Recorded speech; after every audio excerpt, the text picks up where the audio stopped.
안녕하세요. 저는 55살 여자이고 아들 하나, 딸 하나를 둔 엄마입니다. 20년 넘게 아파트 격리로 일을 하고 있고요. 저희 남편은 전기 관련 일을 하고 있어요. 둘 다 여유가 없는 집안의 자식들끼리 결혼을 해서 정말 앞만 보고 열심히 살았어요. 그렇게 결혼한 지 15년 만에 경기도에 있는 20평대 아파트 하나 분양받아 여태까지 살고 있죠. 그리고 제가 35살 때부터 시어머니를 모시고 살았어요. 시아버님이 돌아가시면서 시어머니가 시골에서 혼자 사셨는데 제가 먼저 남편한테 어머님 모시고 살자고 했죠. 왜냐면 저희 시어머니 저한테 참 잘해주셨거든요. 워낙 정도 많으셨고 남의 자식도 내 자식처럼 아껴줘야 된다고 하셨어요. 그러면서 항상 제게 너는 우리 박씨 집안의 대를 이을 몸인데 네가 얼마나 소중한 사람이냐. 그러니까 좋은 거 있으면 너도 먹고 그래라. 우리 창현이만 챙기지 말고 라며 무슨 말씀을 하셔도 말을 참 이쁘게 하시는 분이셨어요. 그 당시 동년배 어르신들과 비교를 해도 참 너그러운 분이셨죠. 그렇기에 혼자 사시는 시어머니가 늘 마음에 걸려 같이 모시고 살자고 한 거였어요. 그리고 시어머니와 살면서 엄마의 사랑을 많이 느꼈는데 제가 부모님이 일찍 돌아가시면서 항상 엄마라는 빈자리가 그리웠거든요. 근데 저희 시어머니는 이런 저에게 엄마의 역할까지 해주신 분이시죠. 한 번은 저랑 친한 동네 언니와 애들 문제로 다툼을 한 적이 있었는데 별것도 아닌 걸로 그 언니가 다짜고짜 저희 집에 찾아와선 신발도 벗지 않은 채 저한테 이래서 부모 없이 자란 사람들이 문제라니까? 그런 사람이 자식 교육을 시켰으니 그 자식들은 얼마나 더 문제겠어? 너나 니네 애들이나 수준이 보인다 보여. 나중에 니네 애들이 커서 학급일밖에 더 하겠니? 라는데 그 말을 들은 저희 시어머니 저 대신 그 언니에게 물을 한 바가지 끼얹으며 모발 대발하셨어요. 한별이 엄마 말 조심해요. 그러는 한별이 엄마는 부모가 여지껏 살아있어서 말을 곧따위로 해요? 어딜 내 며느리랑 내 손자한테 그런 식으로 말을 할 수가 있어요? 당장 우리 집에서 나가요. 물 한 바가지 더 뿌리기 전에 라고 하시는데 그 정도로 제겐 든든한 시어머니이자 엄마 같은 분이셨죠. 전 이런 시어머니에게 항상 없는 돈에도 용돈은 꼬박꼬박 챙겨드렸어요. 그리고 뭐 배우고 싶어 하시면 배우시라고 수강비도 매달 드리곤 했죠. 근데 되려 남편이 저한테 여보, 엄마한테 자꾸 돈 주지 마. 우리도 생활비 빠듯한데 뭘 그렇게 챙겨드려? 그냥 가끔씩 드려 가끔씩 이라고 하는데 이상하게 저희 집은 역할이 바뀐 듯 했죠. 남편은 시어머니에게 은근 툴툴거리는 게 있었는데 제가 시어머님 모시고 같이 살자고 했을 때도 캐나다로 이민 간 누나한테 시어머니 모시는 조건으로 매달 30만 원씩 달라고 해서 모신 거였거든요. 남편이 좀 돈 쓰는 거에 굉장히 속이 좁았는데 가족들한테도 돈을 안 썼으니 남한테는 더 안 쓰는 그런 성격이었어요. 시어머니도 본인 아들이지만 저렇게 돈을 안 쓰는 거는 꼭 네 시아버지랑 똑같다며 별로 안 좋아하셨죠. 그러니 남편도 뭐만 하면 아버지 닮았다는 소리 좀 그만하시라고 시어머니한테 소리를 빽 지르더라고요. 이런 시어머니와 남편은 하루가 멀다 하고 싸워댔고 결국 시어머니가 먼저 저희 집에 나가신다고 하더라고요. 이렇게 살다간 부모 자식이 아니라 왼수지간이 될 것 같다며 전에 살았던 시골집으로 내려갈 거라고 하시는데 남편도 제발 좀 그래달라고 하더라고요. 저는 그런 시어머님께 괜시리 죄송했어요. 제가 괜히 시어머니를 모시고 와서 이런 불상사를 일으킨 거 아닌가 싶었고 모자 사이만 틀어지게 만든 것 같았어요. 하지만 시어머니는 이런 제게 윤호 엄마야 자책하지 말어. 네가 문제가 아니라 윤호 애비가 문제인데 왜 네가 그렇게 미안해. 나 그냥 시골 가서 편하게 살다가 갈련다. 그게 속 편하겠어. 그리고 니들이야 명절 때도 만날 테고 네 시아버지 제사 때도 만날 텐데 그때마다 얼굴 보면 많이 보는 거지 라고 하셨어요. 전 그런 시어머니에게 자주는 못 가더라도 가끔씩 애들 데리고 대구 내려가겠다고 했죠. 그렇게 저는 시어머니와 딱 4년 동안 같이 살고 1년 뒤 아파트 분양을 받아서 새 집으로 이사까지 가게 되었어요. 시어머니는 저희가 아파트 분양받았다는 소리를 들으시곤 우스갯소리로 늙은이가 그 집을 떠나니까 니들한테 좋은 소식이 생긴 것 같다며 축하한다고 하셨죠. 전 그런 시어머니에게 이사 다 하고 집 정리도 어느 정도 되면 어머님 초대하겠다고 오시라고 했어요. 그렇게 웃으며 전화를 끊었는데 그게 시어머니와의 마지막 통화가 되었습니다. 시어머니는 소리 소문 없이 영영 사라지셨거든요. 어느 날부턴가 핸드폰도 받지 않으시고 집 전화도 받지 않으셔서 슬슬 걱정이 되기 시작했어요. 그래서 지방으로 잦은 출장을 가는 남편에게 당신 올라오기 전에 어머님네 집에 좀 다녀와봐. 어머님이 연락이 안 되시네 라고 하니 남편도 알겠다며 며칠 뒤에 여기 공사 다 끝나면 한번 다녀오겠다고 하더라고요. 별일 있겠냐고 대수롭지 않게 얘기하는데 며칠 뒤 전 남편의 전화를 받고 충격적인 얘기를 듣게 되었어요. 아니 시어머니께서 살고 계시던 집까지 싹 다 팔고 호련히 잠적을 하셨다는 겁니다. 남편이 주변 부동산에 가서 시어머니에 대해 물어보니 이 집 팔아서 캐나다에 사는 딸네 집에 간다고 하셨다는데 그 말을 듣고 이미 캐나다 누나한테 연락을 했는데 시누이가 그게 무슨 말이냐고 했대요.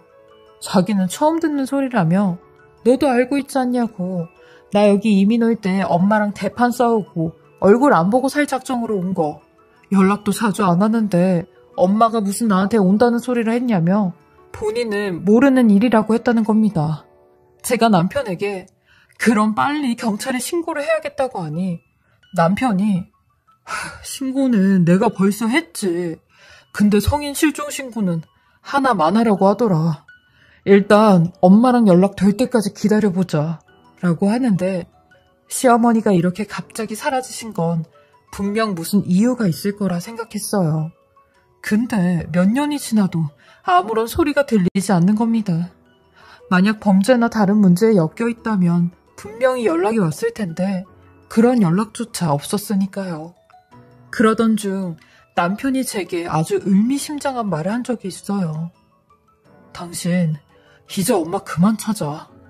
엄마 아마 누가 생겨서 도망친 것 같아 라고 하는 겁니다. 저는 그게 무슨 소리냐고 했어요. 그러니 사실 내가 당신한테 창피해서 말을 못한 게 있었는데 아니 노인네한테 남자가 있었더라고. 내가 엄마 사라지기 전에 지방에 내려갔다가 잠깐 엄마네 집에 들린 적이 있었거든. 아니 근데 엄마가 집에 어떤 할배랑 같이 있더라고. 그것도 나 부끄럽게 말이야. 그래서 그때 알았지. 엄마한테 남자가 생긴 거를. 엄마는 절대로 당신한테는 말하지 말라고 아주 신신당부를 하는데 당신이 이 사실을 알아버리면 본인 체면은 어떻게 되겠냐고. 며느리가 이렇게 나를 존경하는데 이런 걸 알게 되면 나를 안 좋게 생각할 거 아니냐고 발을 동동 구르시더라고. 그리고 나서 딱 3개월 만에 저렇게 사라지셨으니 뻔한 거지. 그 할배랑 같이 사라진 거야. 그것도 아버지가 재산으로 남긴 집까지 팔아가며 자식도 모르게 사라진 거지. 남자한테 눈이 돌아도 완전히 돌아버린 거지. 그러니까 당신도 이제 그만 엄마 찾아. 나도 우리 엄마라고 생각 안 하고 살 거니까. 라고 하는데 저는 그 사실을 듣고 어안이 벙벙했어요. 그렇게 고든 저희 시어머니한테 그런 일이 있었는지는 정말 꿈에도 몰랐거든요. 그렇게 시어머니와는 단 한 번도 연락이 되지 않은 채 10년이란 세월이 흘렀고 저는 여전히 아파트 관리실에서 격리 일을 하고 남편도 지방으로 일을 다니며 새로 짓는 아파트에 전기공사를 하러 다녔어요. 저희 애들도 큰애는 직장에 다녔고 둘째는 대학에 다니고 있었는데 둘 다 지방에서 자리를 잡아 사실상 저 혼자 집에 있는 시간이 많았습니다. 그러던 작년 비가 추적추적 내리는 장마철이었어요. 딱 이맘때였던 것 같아요. 저녁에 퇴근을 하고 집에 들어와서 TV를 보고 있었는데 잠이 들락말락 할 때였어요. 아니 갑자기 누군가 미친 듯이 문을 두들기며 비명 섞인 목소리로 동네가 떠나갈 듯이 울기 시작하는 겁니다. 저는 그 소리에 너무 깜짝 놀랐고 한동안 소파에서 일어나질 못했어요. 근데 그 소리는 점점 더 커지기 시작했고 저는 인터폰으로 밖을 내다보게 되었죠. 하필이면 그때 집에 아무도 없어서 더 무서웠어요. 그리고 그렇게 보게 된 문 밖의 상황은 제가 생각했던 것보다 더욱더 심각한 상황이었습니다. 어떤 여자가 우두커니 서 있는데 세상에 얼굴은 머리카락으로 다 가려져 보이지도 않았고 옷은 비에 홀딱 다 젖어 있었는데 소름까지 다 끼칠 정도였죠. 그리고 마치 제가 집안에서 본인을 보고 있다는 걸 안다는 듯이 인터폰 쪽으로 얼굴을 들이미는데 너무 무서워서 숨이 턱턱 막혔어요. 저는 인터폰으로 누구세요? 라고 하니 그 여자는 아무런 대답도 하지 않은 채 문만 두들겨 대고 있었어요. 그러면서 낡은 노트를 계속 저한테 보여주는데 저는 거기에 써져 있는 이름을 보고 뒤도 안 돌아보고 바로 문을 열었습니다. 세상에 그 노트엔 제 이름과 저희 시어머니의 이름이 대문짝만하게 써져 있었거든요. 그렇게 문을 열고 보게 된 저희 시어머니의 모습은 정말 말로 표현할 수 없을 정도로 피골이 상접해져 있었고 몰골은 말도 못하게 야위어져 있었습니다. 마치 죽은 사람의 얼굴과도 같았어요. 그리고 시어머니는 색이 다 바른 환자복을 입고 계셨는데 거기에 희미하게 써진 무슨 요양원 이름을 볼 수 있었어요. 저는 그런 시어머니를 붙잡으며 어머님 도대체 이게 무슨 일이에요? 도대체 어디서 오신 거예요? 라고 하니 시어머니가 말을 못 하시는 겁니다. 뻐끔뻐끔거리시며 눈물만 흘리시는데 제가 어머님 손을 잡으며 어머님 여기는 안전하니까 어머님 진정하시고 말씀 좀 해보세요 라고 하니 제 손을 잡으며 저한테 그 낡은 수첩 하나를 쥐어주시는 겁니다. 그러면서 그 수첩을 가리키곤 읽어보라고 손짓을 하시는데 저는 시어머니가 주신 그 수첩을 전부 다 읽고 나서 그 자리에 주저앉고 말았네요. 그 수첩은 바로 저희 시어머니가 10년 동안 쓴 일기장이었는데 그 일기장에서 그동안 감춰진 10년간의 모든 비밀이 전부 다 써져 있었습니다. 거기서 제일 충격이었던 게 저희 시어머니를 10년 동안 요양원에 입원시킨 사람이 바로 제 남편이었다는 겁니다. 시어머니 일기장엔 본인이 어떻게 요양원에 입원을 했는지부터 몇 년 전의 이야기까지 전부 다 기록이 되어 있었는데 지금부터 제가 시어머니 일기장에 쓰여진 내용을 그대로 적어볼게요. 2009년 아들에게 전화를 걸었다. 요즘 자주 깜빡깜빡해서 보건소로 치매 검사를 받으러 갔는데 초기 치매라고 진단을 받았다고 말을 하니 아들이 내게 그랬다. 더 심해지기 전에 요양원에 들어가는 게 어떻겠냐고. 그러면서 자기네 가족들이 1년 뒤에 베트남으로 이민 갈 생각을 하고 있다는데 엄마가 이렇게 치매에 걸리면 아무도 엄마를 보살펴줄 사람이 없으니 스스로 요양원에 들어가라는 거였다. 나는 겁이 났지만 내가 더 망가지기 전에 자식들 앞길을 막지 않기 위해 내 발로 요양원에 들어가는 게 맞다고 생각을 했다. 며칠 뒤 아들에게 전화를 걸어 요양원에 가겠다고 하니 본인이 벌써 요양원을 알아놨다고 하는데 며느리도 이 사실을 알고 있냐고 물어봤다. 그러니 알고 있다며 아들한테 이 모든 일을 맡겼다고 했는데 그렇게 딸 같던 며느리도 내가 아프니 남이구나 라는 생각이 들었다. 그리고 전화를 끊기 전에 아들이 내게 베트남으로 이민을 가면 돈이 많이 드는데 엄마가 살던 집을 좀 팔아서 돈을 보태주면 안 되겠냐고 그랬다. 그건 내 마지막 희망과도 같은 돈이어서 아들에겐 지금은 못 준다고 내가 죽으면 그때 재산으로 가지고 가라고 했다. 라는 글이 적혀져 있었어요. 이민이며 시어머니 치매까지 저는 남편에게 이런 소리를 들은 적이 없는데 도대체 이 인간 무슨 꿍꿍이로 이런 거짓말을 했는지 싶었어요. 그리고 계속 시어머니의 일기장을 봤는데 세상에 남편 놈 시어머니한테 기어코 그 돈을 가지고 가서 딴 살림을 차리려고 했더라고요. 시어머니 일기장에 그렇게 쓰여져 있더라고요. 2010년 점점 기억이 가물가물하면서 말조차 어눌해진다. 말이 어눌해지니 사람들과 대화를 할 수 없다. 기억이 조금이라도 온전할 때 일기를 써놔야 될 것 같다. 엊그제는 아들이 왔는데 어떤 여자를 데리고 왔다. 가만히 보니 내 며느리가 아닌데 아들은 자꾸 그 여자가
며느리라고 했다. 내가 아무리 치매여도 우리 윤우 엄마 얼굴을 잊진 못하는데 말이다. 그 여자는 내 손을 잡으며 어머님 소리까지 하는데 아들놈이 바람이 난 것 같았다. 그 여자가 내게 볼멘 소리를 하며 베트남에서 사는 것도 힘들다고 어머님께서 조금만 도와주시면 안 되겠냐고 말을 했다. 나는 그 여자의 손을 뿌리치며 그 돈은 절대 안 된다고 나가라고 소리를 질렀다. 그러니 아들놈은 내게 미쳐도 정도껏 미치라는 소리를 해대는데 아들놈은 내가 아직 그 정도로 미치지 않았다는 건 모르고 있는 모양이었다. 라는 글까지 저는 시어머니의 일기장을 보고 정말 말이 안 나왔어요. 그렇게 전 마지막 장까지 전부 다 읽고 나서 하늘이 무너지는 줄 알았어요. 알고 보니 남편은 이때까지 딴 여자를 데리고 다니며 시어머니의 재산을 탐내고 있었고 저한테는 거짓말로 시어머니의 행적을 없애버린 거죠. 제가 시어머니 일기장을 읽으며 제일 가슴이 아팠던 게 시어머니의 모든 일기의 마지막 말이 내 며느리 이름은 이미선이고 사는 곳은 어디고 언젠간 나는 이곳을 나갈 것이다 라는 말이었어요.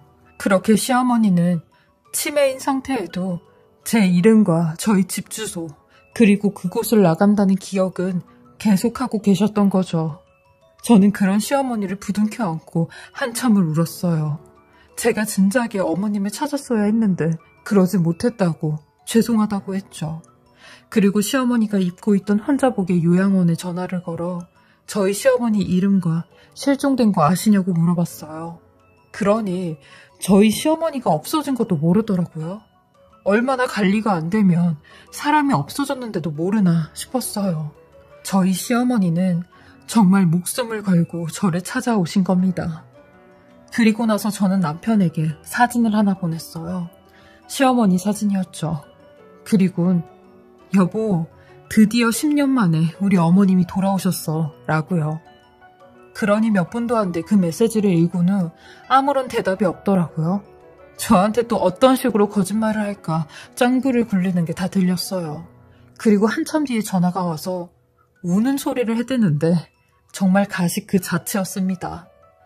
어머니가 돌아왔냐고, 우리 어머니 도대체 어디서 있다가 오신 거냐고, 몰골이 왜 그러냐며 화까지 내는데 저는 그런 남편놈의 반응에 하마터면 박장대소를 할 뻔했네요. 저렇게 두 얼굴의 인간일 줄은 꿈에도 몰랐고 저도 25, 6년 만에 처음 알게 된 사실이었어요. 저희 시어머니는 말만 못하는 치매이셨고 본인이 중간중간 정신이 돌아올 때마다 문장이 맞지 않게 글은 쓰셨는데 도대체 여긴 어떻게 오셨냐고 하니 도망이라고만 하는데 구체적으로는 알 수가 없었어요. 일단 저는 일주일 뒤에 오는 남편으로부터 모든 증거들을 수집해 이혼 준비를 해야겠다 생각했고 저희 시어머니는 언니네 집에 맡겼어요. 그리고 법원 가서 이혼 서류를 작성하고 식탁 위에 고이 올려놓은 뒤 남편에게 연락을 해 네가 했던 일들 다 알게 되었다며 당장 이혼하자고 했어요. 그러니 남편 놈은 그게 다 무슨 소리냐고 증거 있냐고 발뺌을 하는데 그 증거는 법원에서 보면 안다고 했죠. 그리고 시어머니 이름 앞으로 있는 그 재산들 네가 탐낼 수 없게 됐다고 했어요. 왜냐면 시어머니 일기장에 유언이 써져 있었거든요. 시어머니 이름 앞으로 있는 전 재산을 제게 상속한다는 그런 유언이었어요.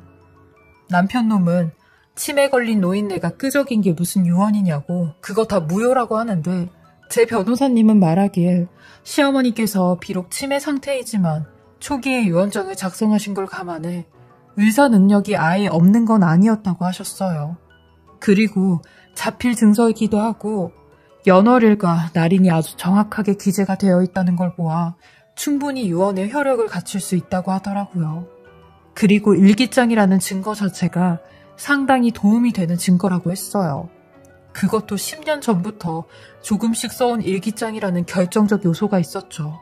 전 이 모든 사실을 남편놈에게 다 말해주었고 식탁 위에 있는 이혼 서류에 조용히 도장 찍으라고 했어요. 그러니 남편놈은 내가 10년 동안 어떻게 그걸 기다렸는데 그 노인네 요양원 비용까지 내주면서 눈 감기 전까지 내가 버티려고 얼마나 기다렸는데 네가 그 돈을 낼름 가져가냐며 네 뜻대로 될 것 같냐고 나도 가만히 있지 않겠다고 하는데 저도 이렇게 된 이상 끝까지 가보자고 했습니다.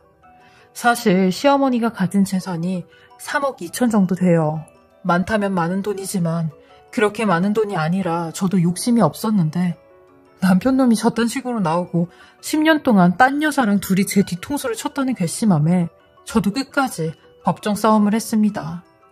그리고 재판 끝에 남편놈의 불륜 사실은 명확히 유죄로 판결이 되었고 재산 분할은 5대5로 재산 기여도가 둘 다 있었기에 절반씩 나눠 가져야 했어요. 그리고 이제 제일 중요한 시어머니의 유산 문제가 남았죠. 남편은 유류분 청구 소송을 하겠다고 길길이 날뛰었고 그에 저도 마음 단단히 먹고 있습니다. 이제 막 이혼 소송이 끝이 났는데 또 다른 소송을 시작해야 된다는 생각에 막막하고 우울하기만 한데요. 시어머니를 위해서라도 남편놈과 싸우려고 합니다.